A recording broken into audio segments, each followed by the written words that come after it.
Let's check the audio. Okay. Test. All right.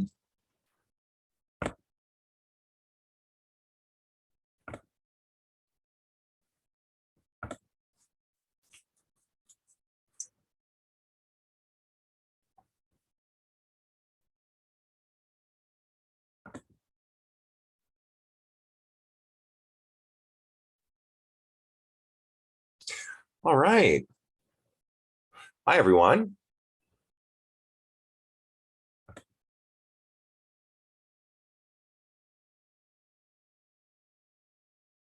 Let's just wait for Max is still joining there. But yeah, okay. So for today, we'll sort of pick things up from last time. Remember, last time we had a sort of informal discussion about technological determinism. So today what we'll do is a bit of recap. And then we'll discuss Marx and Heilbroner on technological determinism. So you all know Marx. Well, maybe you haven't read Marx, but Marx is, of course, a famous economist, a political economist, philosopher, wrote Capital, Das Kapital, right? That was his famous book where he kind of lays out his sort of theory of, I guess we want to say, history as class struggle, right? Worker versus bourgeoisie, right? Well, and we'll talk about this a little bit more. I don't want to get it all into the details of Marxism now. I'm no expert, by the way, on Marx, but I am reasonably familiar. Funny story, my grandfather was a Marxist, so interesting bit of family history for me there. Oh, we've got somebody in the waiting room. Yeah, so it's fun. So whenever I encounter Marx, it kind of makes me think of my grandfather, which is nice. He passed away last year. And then we'll talk about Heilbroner, who's an American economist, also into socialism a little bit. I don't know as much about him as I do about Marx, and admittedly, my knowledge of Marx is not that extensive either, as I was just rambling on about, but no problem. We're going to talk about them, and then we're going to talk about, well, we'll save this for next time. We'll finish off the chapter next time, where we'll talk about communications a little bit. We'll talk a little bit about Marshall McLuhan. Remember, the medium is the message. For those who saw those Heritage Minutes when you were growing up, like I did on the television, or maybe you haven't seen that one. I don't know. I could be showing my age a little bit here, but that'll be for next time. And that'll get us into some interesting discussion about the internet.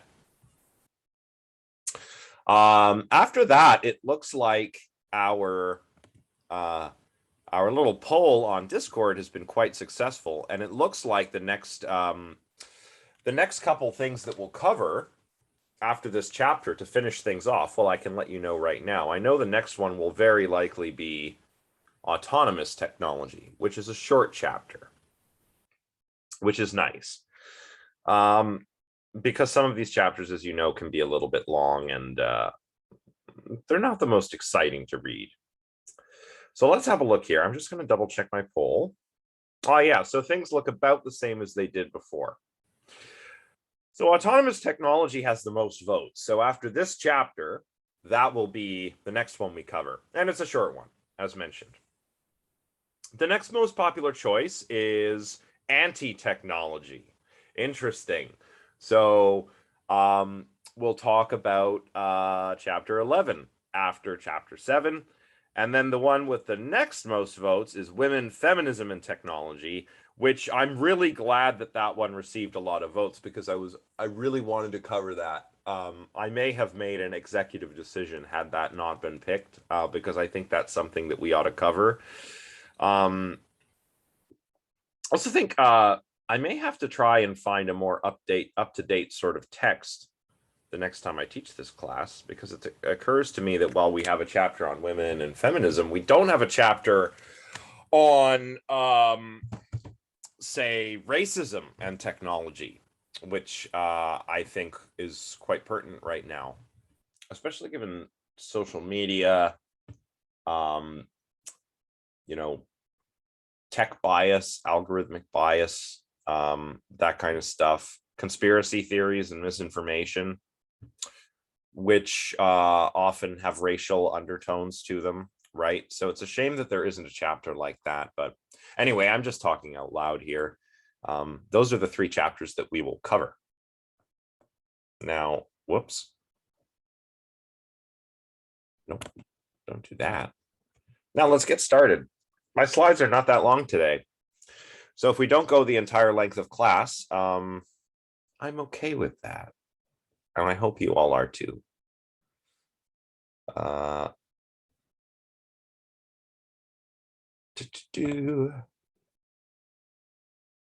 How's everybody doing with the time change, by the way?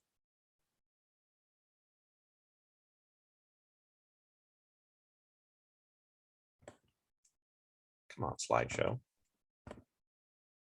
Yes. Yeah. Yeah, it always sneaks up on me every year. Yeah, the extra daylight is nice. I have to admit, I do like the extra sunshine. I don't mind nighttime. Like I'm such a night owl myself. I'm up very late typically, but I do like a little more daylight. Yeah. However, I think that balance for me is tipped with how much it messes with my already not very good ability to sleep.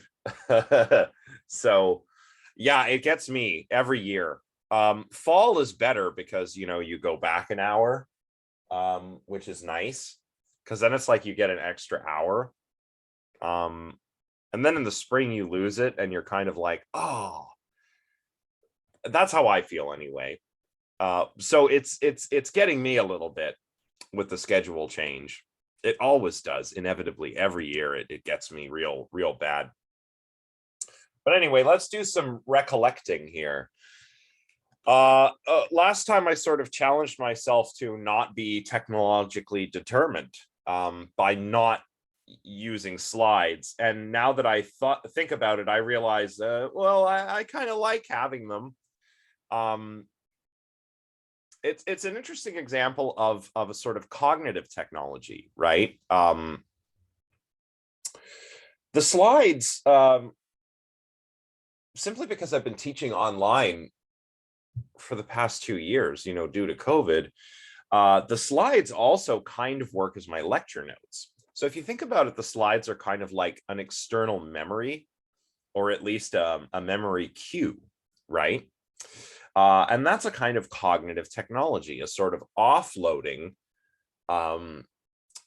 from the mind into the world. That's something that Andy Clark talks about. I know I'm always going on about Andy Clark, but I don't know. I like his extended mind stuff. So that's an interesting thing that I was thinking about, is that slides as a sort of, you know, just technology might be something that makes me feel as though I'm a little determined, right? Like I have to put them together.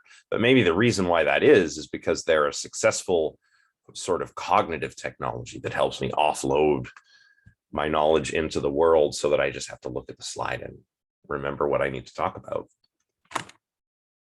Anyway, remember, technological determinism is the view that, or the claim rather, that technology causes or determines the rest of society and culture.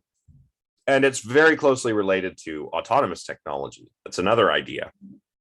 Autonomous technology is the claim that technology is not under human control.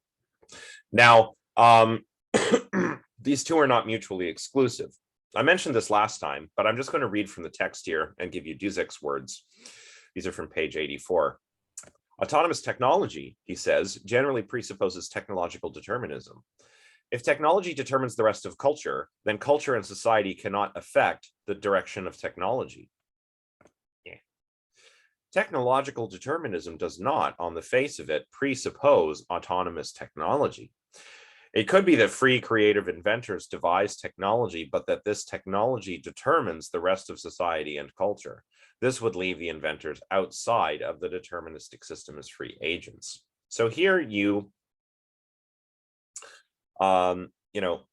with autonomous technology being out of human control, I'm not sure if I agree with this. The claim that autonomous technology generally presupposes determinism. I don't think that has to be the case necessarily, but I guess generally, yeah. But this little bit at the end is also kind of weird. It could be that free creative inventors devise technology. Surely they're using some other kinds of technology. So are they really outside of this deterministic loop?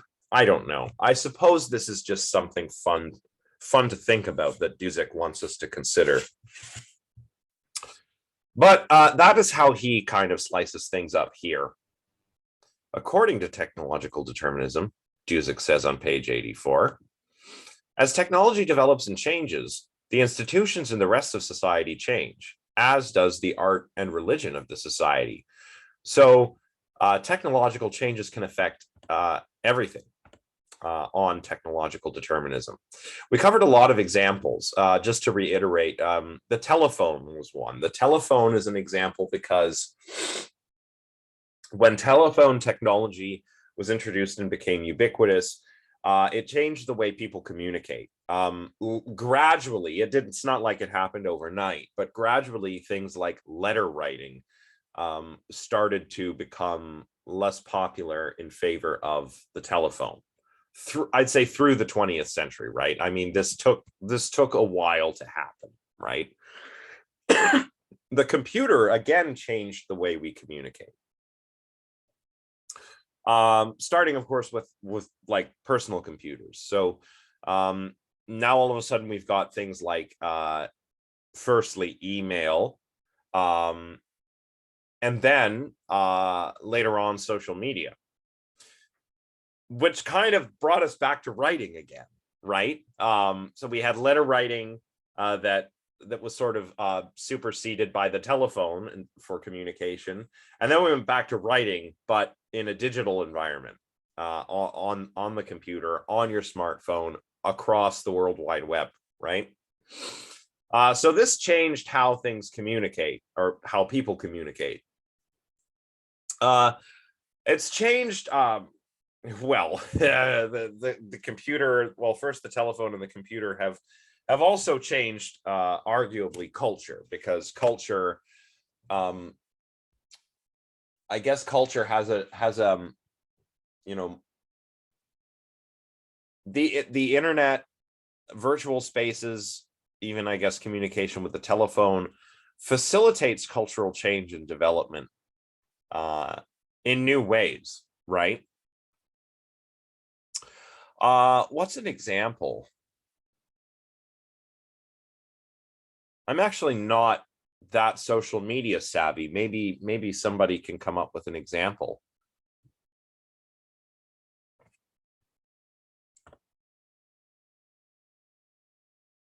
Hot and cool media. Do you want to expand on that a little bit, Jonah?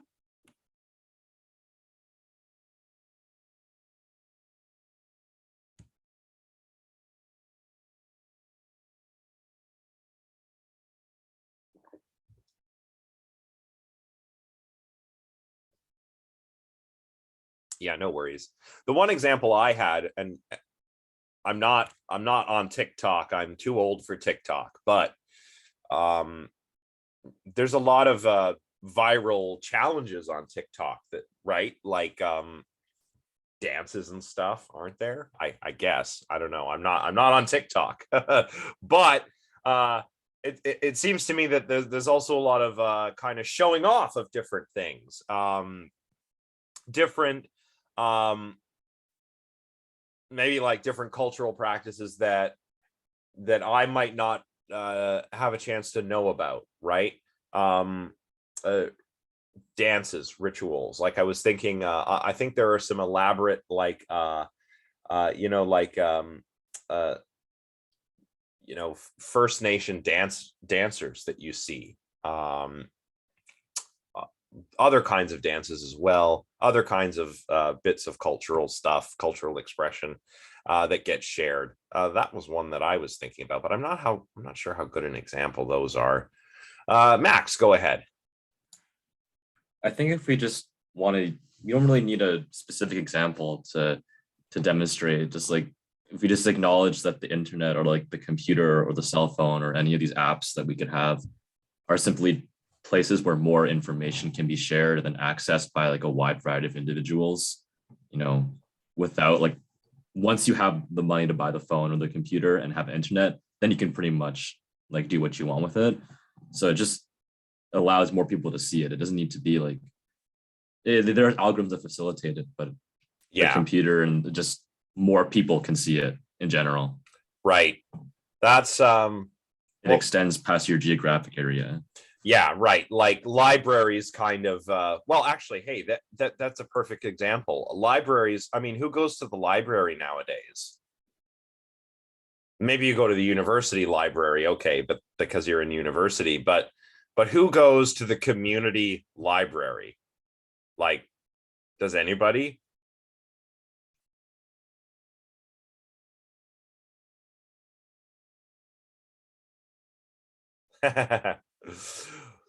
Well, it's okay. My partner goes to the library too, because why buy books when you can borrow them? But libraries are certainly less popular now, I would think. And one reason why they remain popular is not just because of the books they have, but because they provide access to the internet. So there's an example, I guess. Jonas says stuff like vlogging would not have the appeal if it did not appear democratic. The fact that anyone can pick up a camera. Yeah, that's true. Yeah. I would say that the internet has democratized information, and that might not be a good thing, though. What did Socrates think about democracy? Does anybody know, if we want to get real philosophical with it? I'll come back to Socrates in a minute. Sharing an event on social media can be a lot more efficient and far-reaching than pasting posters in shops' windows. Yeah, that's true. And this isn't even like something that we have to limit to, you know, like a setting where like I'm a small business owner, like a little mom and pop shop, and let's say I own a bakery. You know, I'm not just advertising in print, but I could have really like well-produced videos of the awesome bread that I bake, and maybe it goes viral and everyone wants to come and try my awesome bread, right? Or to take it out of the context of economics and talk about something more political, I mean, consider what's happening in Ukraine, right? Now, obviously the situation is still unfolding, but one thing that's pretty clear is that in Russia there's a very sort of I don't know how well put together it is, but there's a lot of misinformation. There's a misinformation campaign in Russia perpetrated by Putin's government that firstly was promulgating the message that Russia was doing the right thing. They're not, obviously, but that Russia was doing the right thing by invading, because they're not really invading. It's a military operation to denazify Ukraine, which is okay. I mean, President Zelensky is Jewish. So yeah, doesn't make sense. But also, now they've kind of switched. Now, this biological weapons conspiracy theory is being promoted. That, oh, the Ukrainians have biological weapons. We have to go and get those. And this is something that Garry Kasparov, the chess grandmaster and famous critic of Putin. All right, Garry Kasparov, who played Deep Blue in the 90s. Remember Garry Kasparov, chess world champion for like 20 years. He's a Putin critic, and he points out the doublethink quite well, I think, in his interviews. He says, like, whatever Putin accuses the other guy of, no, Putin's probably doing that himself, right? And the crazy thing is that this conspiracy theory has also been taken up in American right-wing political circles too, which I'm sad to say I'm not surprised by. But you've got your Tucker Carlson types talking about this. So there's a very vigorous misinformation campaign on the part of Russia. But in Ukraine, there's also one of the ways that we are able to see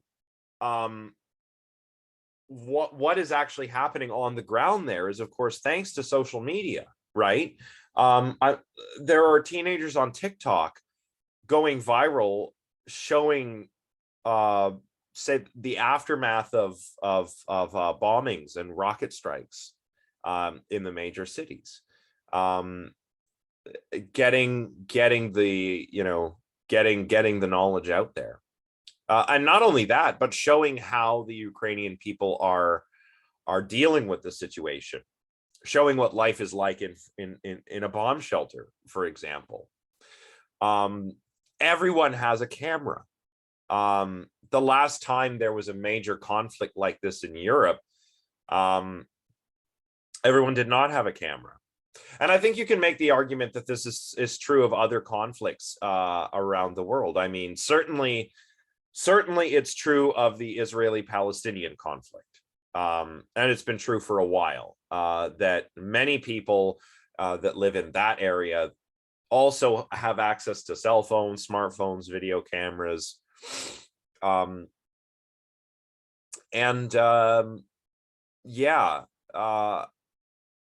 Everyone has a camera now, if in these conflicts, which radically changes the way information is being shared. Now, there's a point to be made that the internet can only be democratic if the search engines themselves are relatively free, I think. Yeah, that's a good point. I wonder what Socrates would think of the internet. I'm sorry for this digression, but this is actually really interesting, and I kind of want to pursue this a little bit. But does anybody know, if you've read some ancient philosophy, what did Socrates think of democracy? Anyone?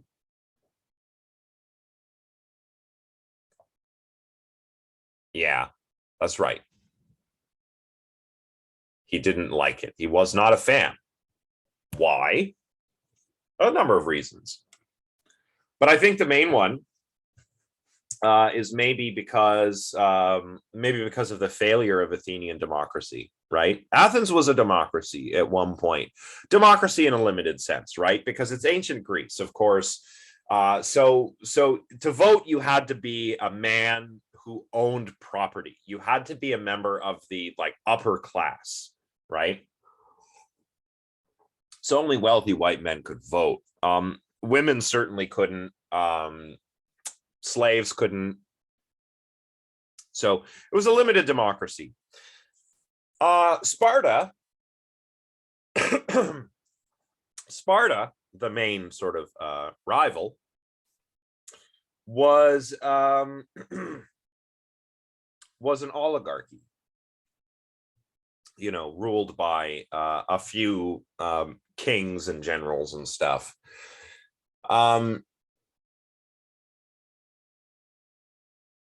So Athenian democracy did not actually last that long. They had democracy for a bit, and eventually something happened called the Peloponnesian War. This war involved, it was kind of like almost like a little world war in terms of the Greek world, anyway, the Greek speaking world. It was fought between Athens and Sparta. Now, Athens lost that war. And then, without going into too many of the details, Athens loses the war. And then you have the 30 tyrants, which are very undemocratic leaders. A lot of people are killed. It's not a very nice time to be an Athenian. And then finally, you have a newly established democracy. And this is where we get Socrates later on in his life. Socrates had fought in the Peloponnesian War. And I think one reason he was skeptical of democracy because it had already failed once. We were a democracy and we lost the war. And then we had to suffer under these 30 tyrants. And now we've got this new democracy, which who knows how that's going to go, right? Spoiler alert, it's not going to go. Because just a little while later, Alexander the Great's going to come and conquer you. So, it's not going to go. Another reason why Socrates is probably skeptical of democracy is because, and this is something you read in his apology, the apology of Socrates was his defense at his trial, because, Socrates was accused of corrupting the youth and of impiety, of not respecting or believing in the gods of the city. So Socrates is put on trial, and he's quite disdainful of democracy. He says, the people, you're gonna have the people, the rabble, the hoi polloi, make political decisions, but they don't know anything, right? So what are you doing? What's this democracy really good for? So there's a few reasons why Socrates probably didn't like democracy. I think maybe some of Socrates's criticisms of democracy or reasons for disliking democracy seem very much applicable to the democratization of information on the internet, right? Obviously, I think in, for example, Canada, everybody should get a vote, or everybody of the right age should get a vote. But when it comes to the internet and information on it, we've seen how this can be problematic. I'll just answer this question here. Did he have direct democracy was what Socrates was thinking of? I'm pretty sure. But there were other systems.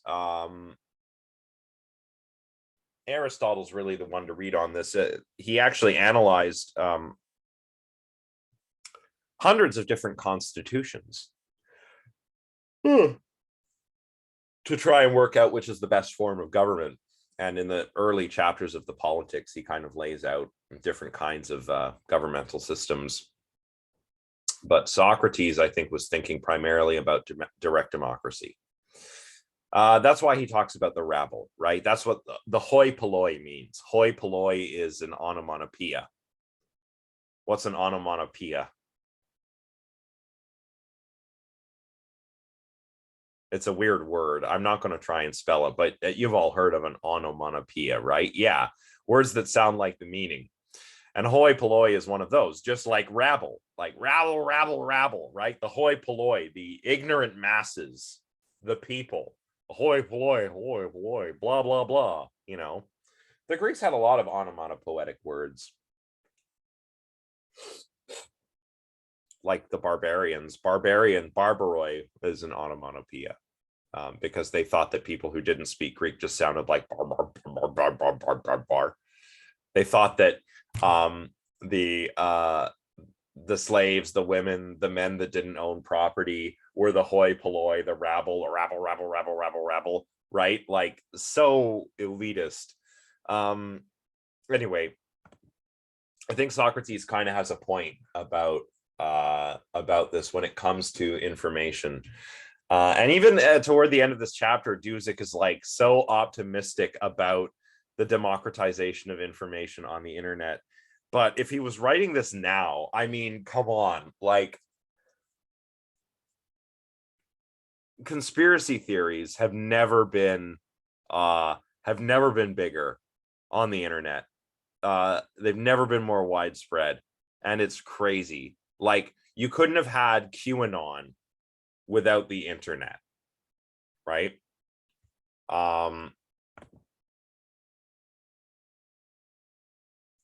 Yeah, right.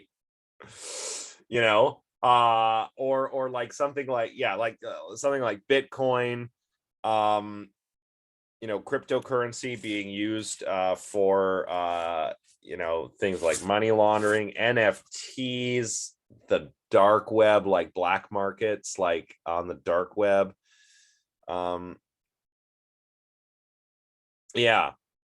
yeah, yeah, like, you know, sock puppets, I guess, are kind of like this, what you're saying, Max, like um buying likes, you know, it's just, there's so many things, but the main thing for me is the conspiracy stuff, the misinformation. You know, more people today believe in the flat earth than probably at any other time in history. You know, contrary to what some people are taught in school, we've known the earth was round for a long time. We've known it was round since at least ancient Greece. You know, we've known the earth was a sphere for a very long time. But now, thanks to the internet, you have more people than ever who believe in the flat earth, that earth is just flat. So, you know. Anyway, we also talked about the stirrup, gunpowder, and the automobile, right? The stirrup changed European society. It changed warfare primarily. It allowed for mounted knights, right, to be more effective, because the stirrup allows you to stay on your horse more easily. And this changed warfare, which changed power structures in Europe, you know, political power, which in turn changed society. And this again changed with the introduction of gunpowder, which came from China. Gunpowder meant that, you know, mounted knights are not as effective, because now you've got guns and cannons and stuff. The automobile changed things, changed the way people live, where they live. So I don't want to go over those examples again in too much detail, but Disick thinks claims like this should be taken on or sort of examined on a case-by-case basis. So I think he's kind of resistant to saying that, I think he's kind of trying to resist saying that, like, oh, there's definitely technological determinism all the time, right? There might not be. That is to say, like, I don't know, maybe as we'll see in a moment, he's like a compatibilist when it comes to technological determinism. I'm not actually sure how to understand this, and the reason is that I know I've said this before, but Duzick just doesn't argue anything in this book. He kind of just like, here's this idea, here's this idea, here's this idea. He doesn't argue anything. It's so weird. Like, it's so weird. Have you ever read a philosophy book where nobody argues anything? Yeah, I've never read a philosophy book like this. This is so strange. I mean, I'm not trying to be critical, but, well, I guess I am. I'm not trying to be mean, I guess is what I'm trying to say, but it's just so strange. Like, it's like all summary. I think it's this one bit in this chapter where he actually takes a position on something and says, I think we should evaluate these claims on a case-by-case basis. I was like, what? Did he just like claim something? What? Crazy. What's going on here? It's kind of a refreshing new thing. Maybe. Yeah. Oh, Tess, that's, yeah. The Segway. Tess, maybe that's one. Technology changes and does the Segway is a radically different way of what do we want to call it, of two-wheeled transportation, radically new compared to something, say, like the bicycle. But it hasn't really taken off. The Segway has been around for decades, but it's just not widespread, right? It's still kind of a novelty. You know what a Segway, right? Eventually, yeah, I guess it did lead to hoverboards and one wheels, but are those any less gimmicky? I mean, I don't see I think I know one guy. I don't know him, but I've seen him around. Oh, okay, fair enough. So the technology that well, oh, that's hard. That's hard to say, right? Okay, that's cool. That's interesting. So the technology did kind of find a use, but not the one that maybe was originally intended. So maybe this isn't the best example. So maybe, I don't know, Tess, like if it's difficult to think of a counterexample where you have some change in technology that doesn't have further impacts, maybe that is suggestive of determinism, right? If it's difficult to think of an example. That's not to say we can't think of an example. Maybe we can. I'm not sure. I also can't think of one. New technology that hasn't. So, okay, the Segway's out. Yeah, the Zeppelin, I guess. The Zeppelin, I guess, didn't really work out very well because of the whole hydrogen thing, right? The Hindenburg and all of that.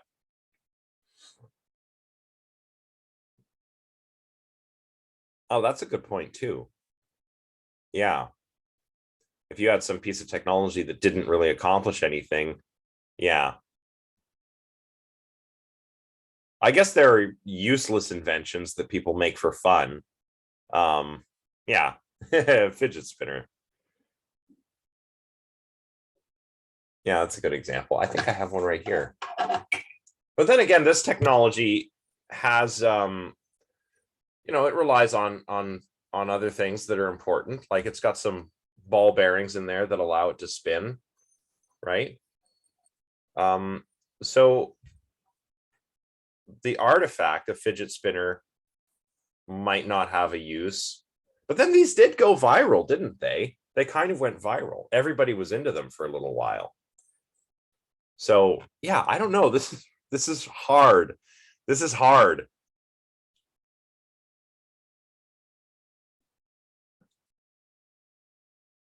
Oh, is that true? Did the creator of the Segway die? Oh my God, is that really true? Huh. I'll have to look into that. I didn't know that. But yeah, it's hard to it is really hard to think of such examples. Maybe that does imply technological determinism. But anyway, we can also differentiate technological determinism from a number of other kinds of determinism. Genetic or biological determinism was one that we talked about. This is, oh my goodness, I'm so sleepy.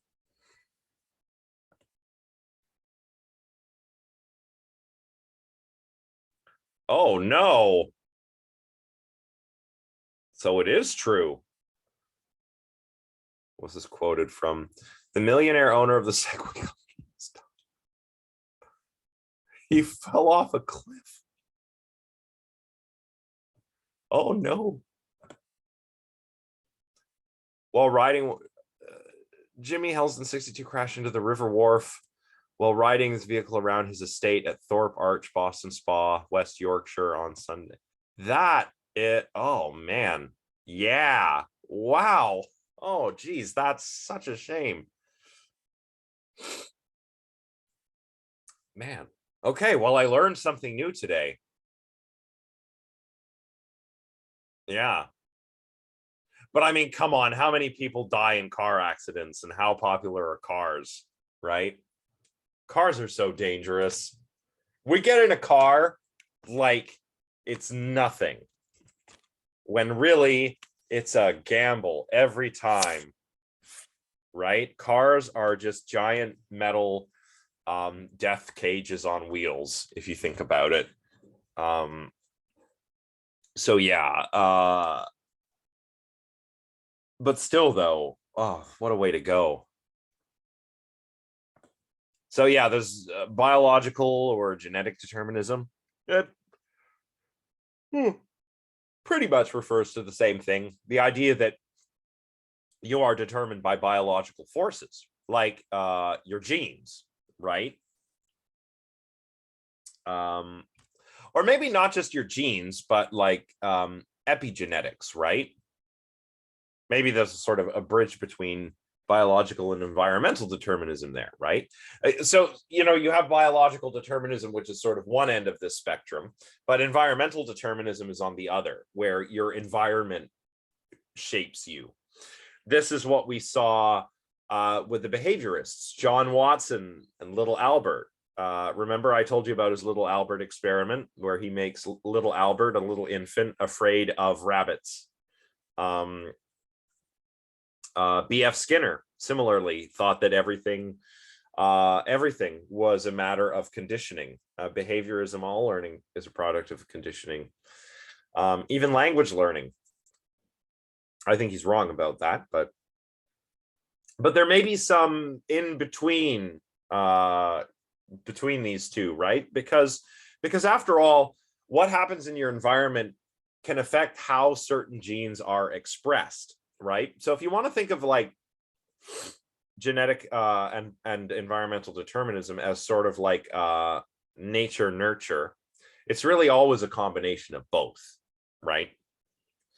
Which maybe is even worse if you don't want to be determined. You're like, oh, I'm not determined by my biology. I'm determined by my biology and my environment. Well, then you're like super determined, right? There's also hard versus soft determinism, which we'll kind of get to in a minute. Hard versus soft would be like Laplacian determinism versus compatibilism or something. I'll explain what those mean. I just sort of waded into this last time, but Laplacian determinism has all to do with Laplace's demon, a sort of spirit he imagines that knows everything, knows the position of every particle in the universe, and can do massive calculations, basically like a godlike intelligence. And Laplace's demon can calculate things to such precision that it would know what you'd be doing tomorrow, what you'd be doing 20 years from now, what your grandkids might be doing later on that century, right? That's Laplace's demon. And Laplace was an atheist. And Laplace's demon is kind of a dig at Newton. So is his I had no need of that hypothesis when referring to God. This is kind of a dig at Newton, because in Newton's Principia Mathematica, he couldn't deal with the three-body problem, right? When you have more than three bodies orbiting around some center of gravity, predicting their motions is incredibly difficult. Newton's math couldn't do it. He couldn't explain why the solar system, which is a sun with 8 planets and a bunch of planetoids and asteroids and dwarf planets and everything orbiting around it, why doesn't it just fly apart, right? Newton explains this by just saying, oh, well, God can kind of step in and make sure the universe stays fine-tuned enough for the solar system not to fly apart on us, right? Laplace is kind of like, I don't need this hypothesis. I don't know why he has an accent. But anyway, so Laplace is kind of like, throwing some shade at Newton here. And Newton Laplace thinks that really, this is all from his essay on probability. He thinks this is really, really, it's all just a matter of what we don't know. Like if we knew enough, we could perform the calculations and that reveals that the universe is determined. But maybe it's not, right? Maybe this is not the way it is. And that's what gets us to, discussion about Heisenberg's uncertainty principle and quantum randomness, which we talked about last time. So for Laplace, it's a question of what we know. But for others like Heisenberg, who pioneered quantum theory, among other people, there are things that even Laplace's demon can't know, right? Like Laplace's demon, if it's following all the rules, could know, say, the spin of a particle, but not the charge. Laplace's demon could know the direction of the particle, but not the speed, right? These are just built into the equations. We have to do the math this way to do quantum physics. That's just how it works. We have to do the math in such a way that this is what we will get, right? And you can read more about this in box 1. The metaphysics of free will, I don't think I talked about that as much as I wanted to. So the metaphysics of free will. And I wanted to kind of bring it back to this because I think it illustrates something interesting that kind of comes out of Heidegger's thought. Remember that Heidegger thinks that technology is kind of to us what religion was to people who lived in the Dark Ages, right? We live in the technological age. So religion to people in the Dark Ages is what technology is for us now. It's our way of being, right? Similarly, our views of free will have sort of changed. You can see this in the way that we used to talk about freedom of the will in the Dark Ages, right? In the Dark Ages, discussions of freedom of the will were all kind of directed at the fall of Adam and Eve in the story of creation in the book of Genesis, right? And you all know the story, I'm sure. But the serpent, just in case you don't, the serpent, who is understood to be Satan or the adversary, even though it doesn't actually say that, gets Eve to eat from the tree of knowledge. Usually this is an apple, although it doesn't actually say. In Western European art, the fruit of knowledge is always an apple. But in Eastern Orthodox churches, it's a pomegranate. So there you go. So the serpent tempts Eve. Eve gets Adam to eat the apple. They got the knowledge of good and evil all of a sudden, and God kicks them out. Get out of the garden. Now, okay, Eve chose to eat the apple. So did Adam. But God is also all-knowing and all-powerful. So doesn't that mean he knows that Eve is going to eat the apple? And if he knows that Eve is going to eat the apple, are we really free? So God here is kind of like Laplace's demon, right? They're both the same kind of entity. They're both omniscient. Nowadays, we don't really understand free will in that way. I mean, some people might.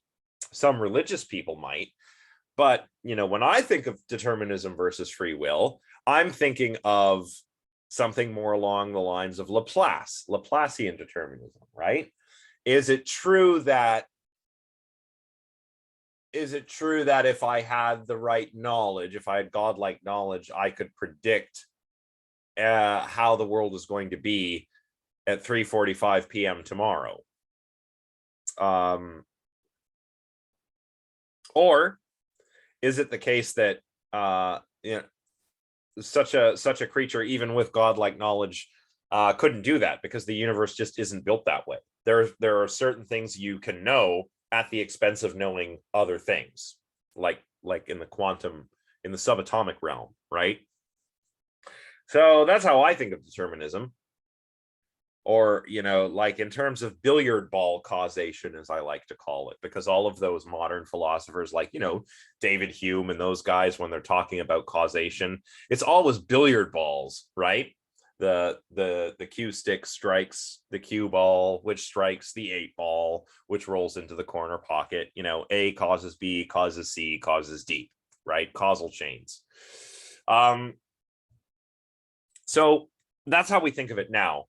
So that we have the sort of science and technological outlook, whereas people in the Middle Ages had a religious outlook.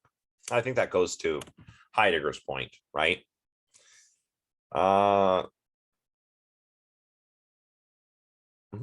Interesting.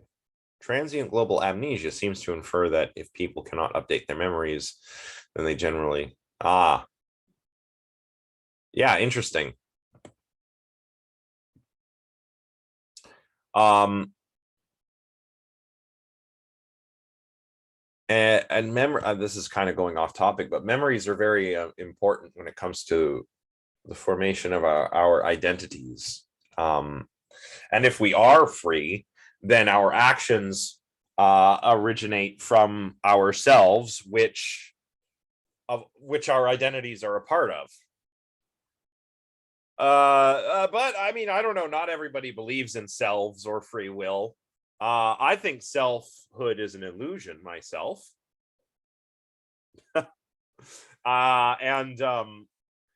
I don't know. I'm not like a hard determinist, but I am a compatibilist. So that's what I wanted to explain next, right? You have your hard determinists, who think that everything is determined, and then you have your libertarians, right? Not political libertarians, but like freedom of the will libertarians. But then you have your compatibilists, right?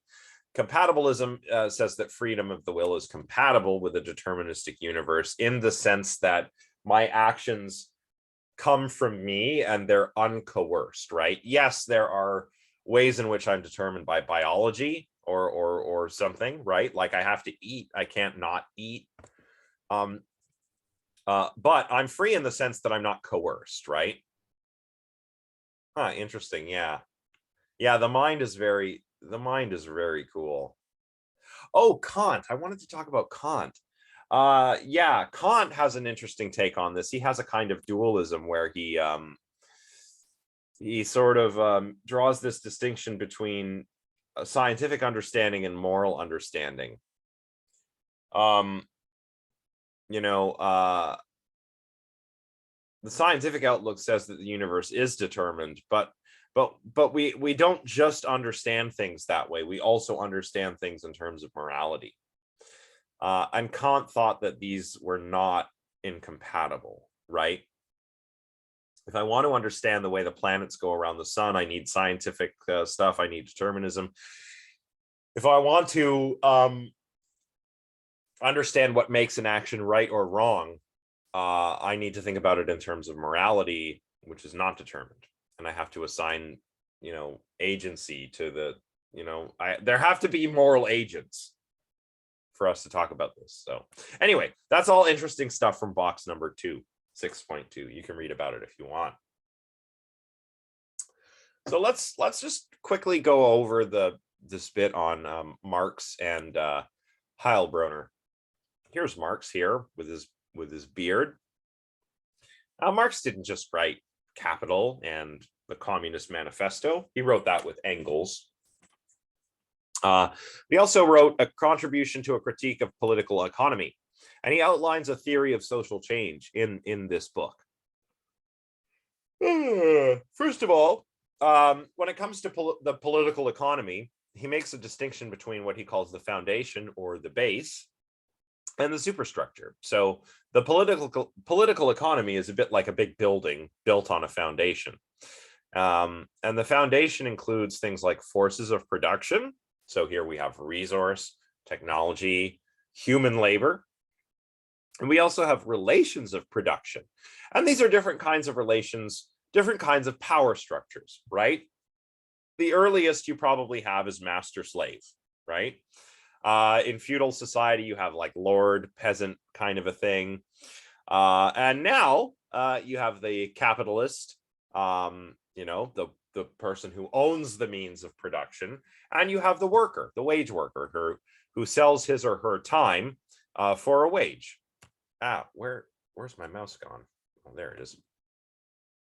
Now, Marx is kind of a technological determinist because he believes the foundation determines the superstructure. So the foundation, which includes all the forces and relations of production, determines what the superstructure will be like.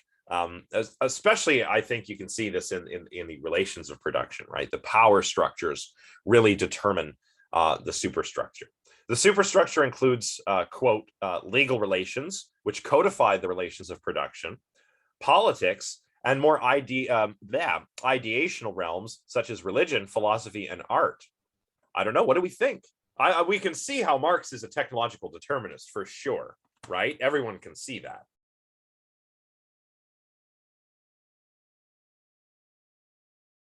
I mean, at least in some sense, he seems to be. Do we agree?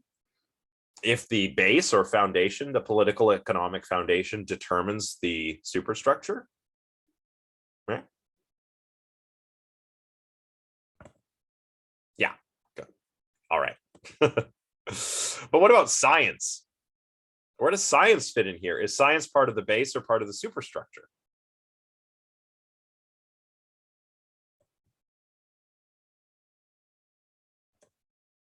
It's kind of ambiguous, isn't it? At least I think it's a little ambiguous. Well, it can be. It might also just be applied technology. Or, well, actually, yeah. Technology can be applied science, but some would say that science is to a great extent applied technology.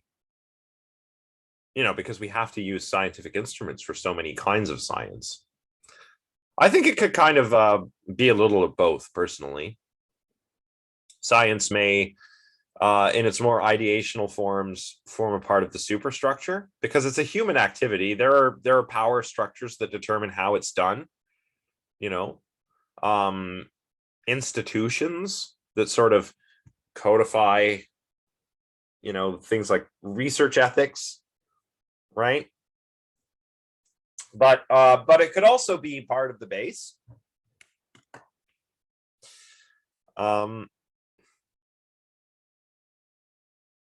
Yeah, I suppose, yeah. Yeah, I agree. I mean, I think it's kind of ambiguous where to put science here. I suppose at the end of the day, it depends on what you think science is, right? And people will disagree on what exactly science is. But is Marx completely deterministic? I mean, maybe not. He's kind of deterministic in the sense that the economic and political foundations will determine the superstructure, but social changes can still occur. And these actually occur when the economic foundations change faster than the superstructure. And he points to English and French revolutions.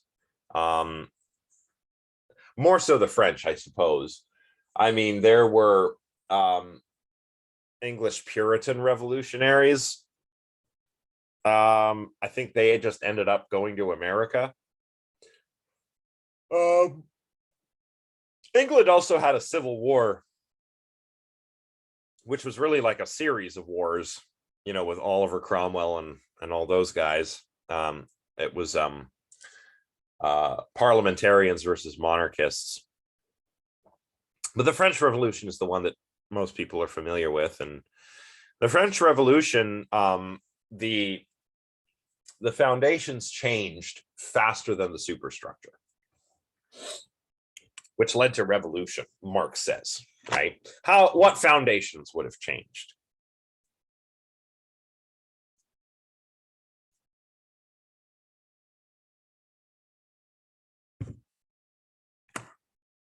Well, I mean, the difference in, oh, well, there's something in the chat.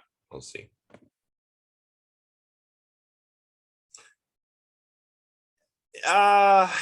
Yeah, but foundationally.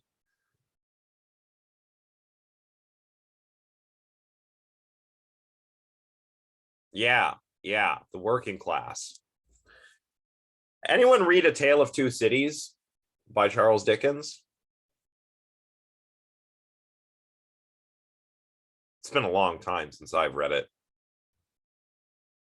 No one? It was the best of times. It was the worst of times, right? So what does that mean? Yeah, in high school. Yeah, that's where I read it. I didn't like it.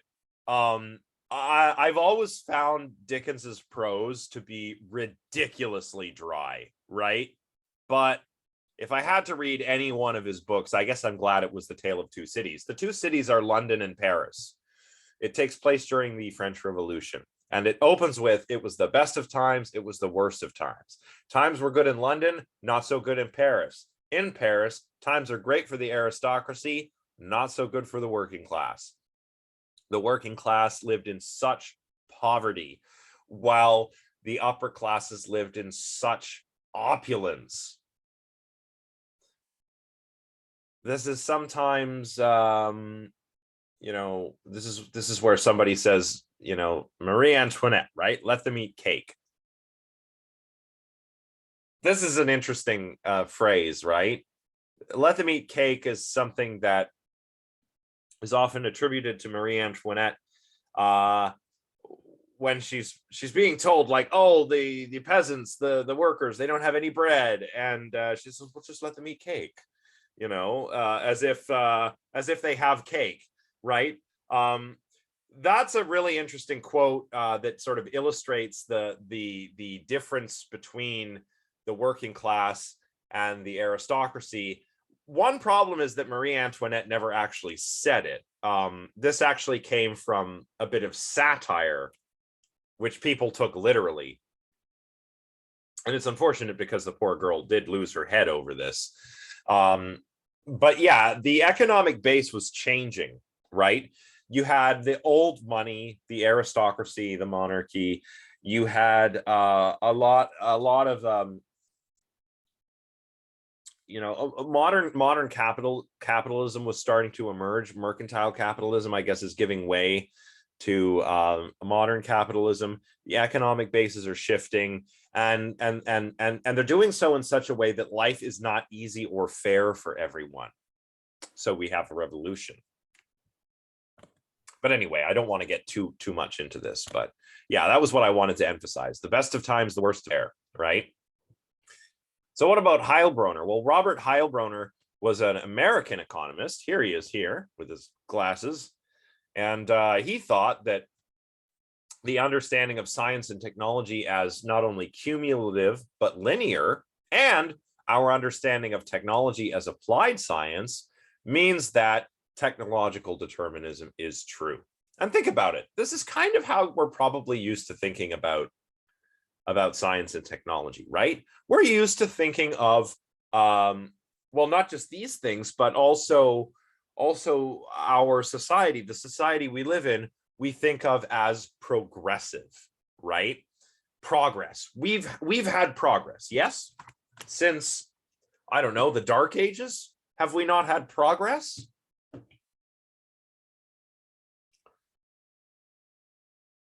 I mean, think about it. If you believe in progress, then you probably think that science is cumulative and linear. It sort of accumulates knowledge and it keeps on going ahead in a direction toward the truth, or the way reality is. So science is just kind of chugging along, and if technology is just applied science, it's just kind of chugging along that linear path, progressing somewhere. And that seems to entail determinism, Heilbroner thought. Now, he was influenced by Marx, but he also cites Robert Merton's summary of the frequency of these multiple simultaneous discoveries. Oh, absolutely. Could there be a technology that would cause regression instead of progress? Yeah, the internal combustion engine, I would say. we're in the middle of it right now. Climate change. We're dealing with climate change. Climate change is going to have some serious repercussions for people that live in certain parts of the world. So I would say maybe the internal combustion engine, if you give it long enough. Oh, and obviously nuclear weapons, right? We could bomb ourselves back to the Stone Age if we wanted to. So yeah, I would say those. The internal combustion engine, nuclear weapons, heck, maybe even social media. Like, in terms of the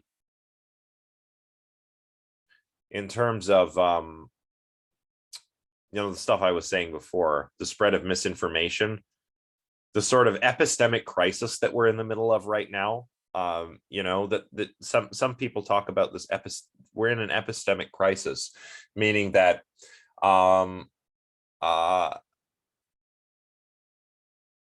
people believe things that are just not true, and we don't live in this shared reality where we're all trying to get at the same truth, right? I said it earlier, we've got flat earthers, we've got QAnon. This is regressive stuff. True nuclear weapons did give rise to nuclear energy. That's true. But then we also have the problem of how to deal with nuclear waste. Basically, I think we need better nuclear reactors, right? Nuclear reactors that don't produce very dangerous nuclear waste like plutonium. Maybe something that produces something that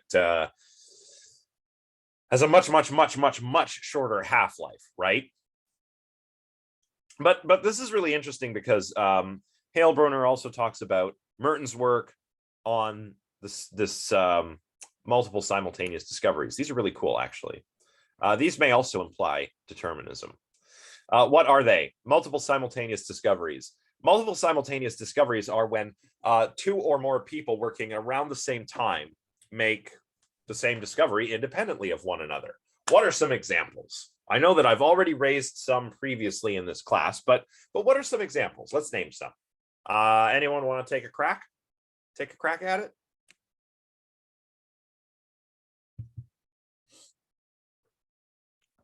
Open up the chat to see what's happening in the chat.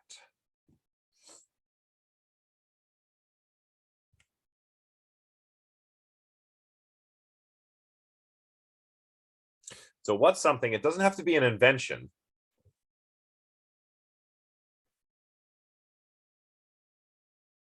Tesla and the other guy. I'm not sure which invention you're referring to. Do you mean Tesla and Edison? But anyway, if you can clarify that, Vicente. Zach, you're right. Calculus, the differential and integral calculus was co-discovered by Isaac Newton and Gottfried Leibniz, working independently of one another. That is true. The wheel, that's really interesting. Yeah. I think the wheel was, I'm no archaeologist, but yeah, I think the wheel was probably independently developed in different cultures. I think probably you had, you probably had like a Middle Eastern wheel, and probably like a wheel that originated in China, independently of one another, and then they each kind of spread to surrounding areas. Again, I'm not an archaeologist, don't quote me on that, but it seems plausible. DC versus AC. Well, this is the current wars, right? This is a bit, yeah, these are kind of different. These are different ways to tackle a problem that people were trying to tackle. And AC eventually won, if memory serves. Yeah, okay.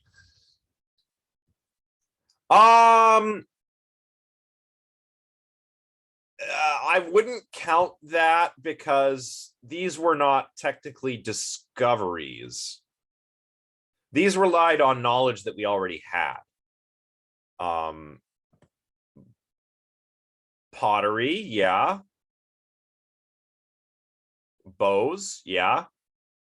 So different technology. Writing, yes, writing. I was waiting for writing. Yes. Yes. Writing arose in a few different places, namely the Middle East and China. It's where you get some of the oldest writing systems that were independently invented. Astronomy, yeah. What else? What else? I really like the theory of evolution. A lot of people aren't quite certain of this, but you know, the theory of evolution is attributed to Charles Darwin, but Alfred Russel Wallace had made many of the same key observations as Charles Darwin had. I think Darwin was the better communicator and also had a law, the law of natural selection, that would explain how it all worked. I don't think that Wallace emphasized this as much. But anyway, why do these discoveries take place? Well, it's not like ideas come from a vacuum, right? Ideas probably develop in sequence, right? The fact that Newton and Leibniz came up with calculus at around the same time is probably to do with the fact that they were both trying to solve similar problems, like coming up with a tool to solve similar problems. And they both had the same knowledge base, right? They're both standing on the shoulders of giants, as it were, right? So it makes sense that they would kind of come upon the same thing at the same time. This might imply determinism, according to Heilbroner. If ideas really do develop in sequence, remember, because he thinks science is sequential and linear and progressive, right? And many inventions ahead of their time aren't adopted. Babbage's analytical engine was the first digital computer, but it was never built because we didn't have the metallurgy to do it. So it just couldn't have happened that early. We couldn't have had a computer in 1830 because we just didn't have the technology to make one. Conversely, you know, the ancient Greek and ancient Roman model steam engines. Why weren't those adopted? Why was there not an industrial revolution in like ancient Rome or ancient Greece? Well, maybe it's because of how society was. Maybe because the economic base wasn't ready to shift. Right? Yeah, depends. It depends. I think the reasons you'll give an answer to these questions depends on whether you're kind of taking a Marxist perspective. Oh my goodness, FBI so much. Oh. Depends whether you take a Marxist perspective or like a Heilbronerian perspective. But maybe sometimes technologies are just not ready to be adopted. And sometimes they would mean changes that would maybe not benefit the people in power, right? Like, why have an industrial revolution in a slave owning society like ancient Greece if you benefit from owning the slaves, right? Why do it? There's no need. You already have the people power. Even though slavery is horrible, the ancient Greeks were fine with it. In fact, Aristotle even thought that it was right for the Greeks to enslave other people because the Greeks were so smart and awesome, right? They were so rational that, you know, it was their job to enslave barbarians. almost civilize them by enslaving them. It's wacky stuff, right? Same with in the Americas, right? Not so much philosophy, but the Bible was used to justify chattel slavery in the Americas, certain passages from the Bible. So anyway, let's end it there. Next time, we'll wrap up the remainder of this chapter. Typo. Next time, we'll do that. And if time allows, we'll begin autonomous technology. If not, we'll just stick to the communications and the internet stuff. Sorry if today's lecture was a little rambly, but as mentioned, the time change does seem to be affecting me such that I'm just sleepy. The time change, it always messes with me, but I hope it doesn't mess with all of you too much. I hope you get used to it quickly. Yes, a question regarding the grading. Go ahead.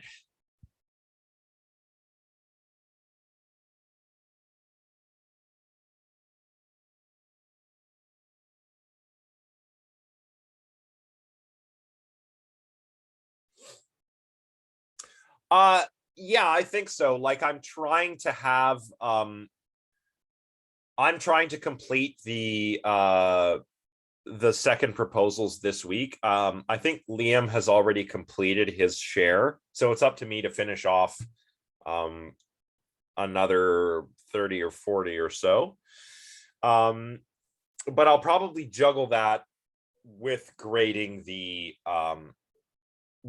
proposal, because I want you to be able to get started working on your essay quickly, right? So I understand that it'll be important to get that feedback back to you. So yeah, that's the plan, to try and kind of do a bit of both at the same time, get them both done as soon as possible.